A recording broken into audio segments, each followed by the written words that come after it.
And after those 5 days, Jen came home and she slowly, well, not slowly, she doesn't do anything slow, returned to work at a medium pace. So, quick funny story about the word medium. You know, throughout our whole relationship, I was like, hey babe, how you feeling? She's like, medium. Or like, you know, how spicy you want your food? Medium. I'm just like, what does that mean? And she's just like, you know, not a whole bunch, not a little, just somewhere in between, in the middle. Like, I'm like, average? She's just like, no, medium. So one night we're going through some of her old stuff, like when she was like in elementary school, and she wrote a letter to Sylvester Stallone, and I don't remember the exact verbiage, but it was something like, you know, dear Sylvester Stallone, blah blah, I'm Jennifer, yada yada yada. I like you medium. And she's like, I told you, Kevin, I've been saying medium my whole life. Yeah, I figure you should know that. So she returned to work and, you know, doing her normal things. Her parents later, after she got out, came in town to give us a Thanksgiving. Her dad and her mom cooked up all her favorite stuff. One of the many great things about her parents, both of them could cook their asses off. So like, it was a delicious meal. It was way better than the grocery store Thanksgiving dinner. Not to talk bad on the grocery store Thanksgiving dinner, but it's just, once you already had a high bar up, and then we just mix this. Coming down, and I forgot a little brown sugar. You don't see the deficits in that meal. Now we mix. That's kind of tasty. And she even got to return back to her fitness, doing yoga and Pilates for the hotties.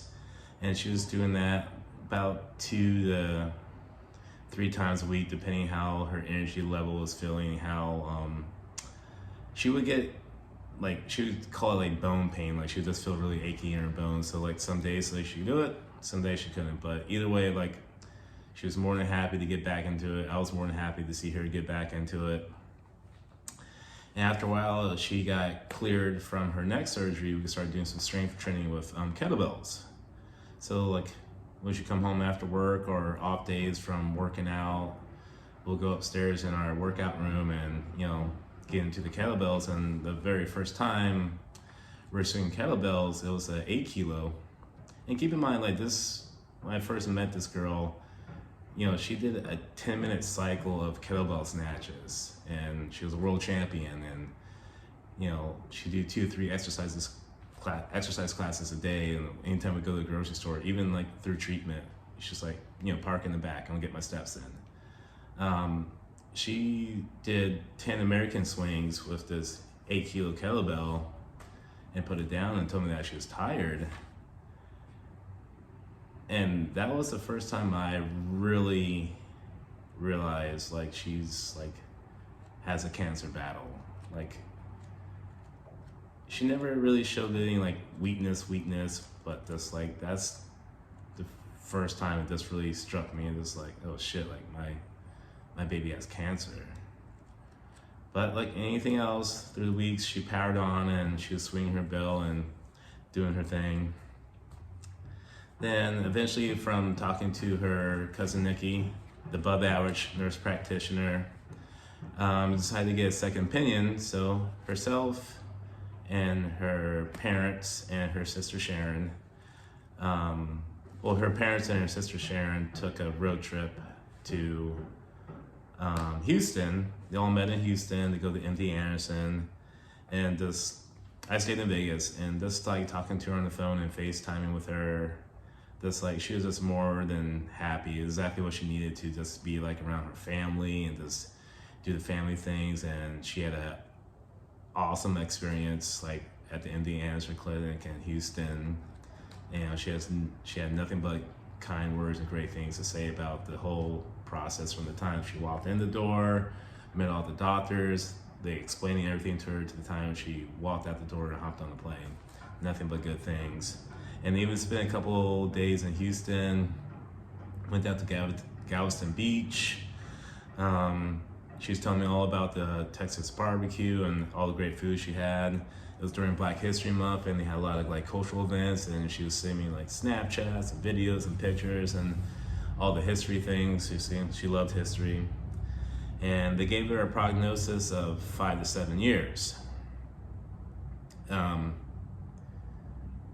which was better than the original prognosis that we got. But 5 to 7 years, take her up to at least 50, if not longer. And as my uncle later told me, it's just a diagnosis, it's never a death sentence.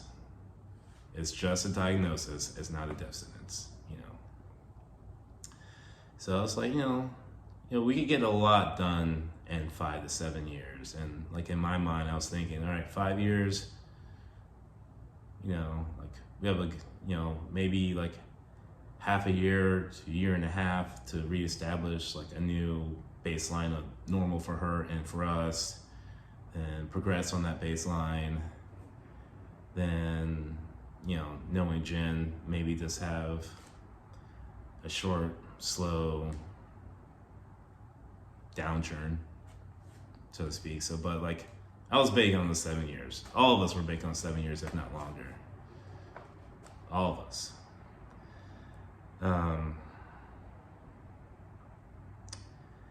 So 5 to 7. Yeah, that would have been great. Call to action.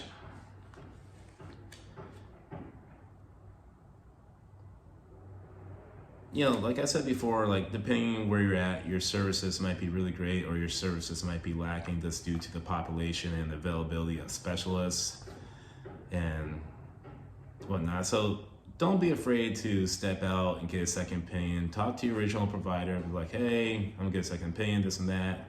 At the end of the day, you have to advocate for yourself, and those providers have a whole list of people to see, and I can only imagine, they walk in and just like do a quick review of your chart and just see where they left off. Just like that's what I had to do at my job, because you can't remember every intimate detail with a patient, because sometimes things get missed and looked over. And so do your second opinion, do your third opinion, and if you don't know how to do that, reach out to your inner circle, because it's bound that someone that knows someone that knows someone that's in the medical field that could help you review your charts, break it down, or help you research it and explain it to yourself or your family members. Like, it's a dumb way to take a fucking L from lack of effort. Just like do some due diligence, look it up. If it's above your pay grade, Google is a good reference, but also it could take you down some nasty rabbit holes for like simple things. But just like, reach out. Just don't sit down for it. And on to the funny Jen story of the video. So before Jen and I moved in, I would come in like on Friday night and stay to like Sunday night. And usually in Sunday morning or Saturday morning, she would have to teach a pole fitness class or Lyra class. And this particular weekend, she had to teach a booty pump class. So it's all about muscles for your butt. And for those that do know her and those who are getting to know her, it's like Jen had asked for days. And some of it was genetics, granted, but it was built, not bought. It was built, not bought. There was no BBL surgery. That was all those kettlebells, lunges, side leg lifts, everything between. And I took her class, and she's just like, I used to be a huge CrossFit and Olympic lifter. And this class really exploited out I don't want to say damage, but the lack of movement and neglect I have placed upon myself at that current space and time with my hips and my glutes. I took a class, the class was like an hour, and like within 15 minutes, like I knew I was in trouble. Just like I'm in deep waters. Like parts of my ass hurt like I only read about in anatomy books. It was rough, and we're ending the class by holding a plank and to help everyone get through the plank, which I felt like we held like forever. I couldn't stay consistent the whole time. Jen's just like, introduce yourself and say something interesting about yourself. And like people went around, like Jen went first. She's like, my name's Jennifer. I love this, this, and that, and I'm a crazy cat lady. And some other people went around. Actually, Tracy, I think you were there that class, and you said you're a crazy cat lady too. Shout out to Tracy, beautiful human being. Then came to me, it's like, my name's Kevin, I'm Jennifer's boyfriend, and I feel like I got fucking lied to come to this class. And the girls laughed. I was in pain. But yeah, funny Jen story. And a shout out to her dear friend Alyssa for doing this artistic portrait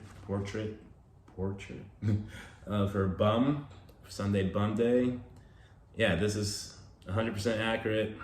No Instagram filters, no lift, no nothing. That's what my baby's butt looked like.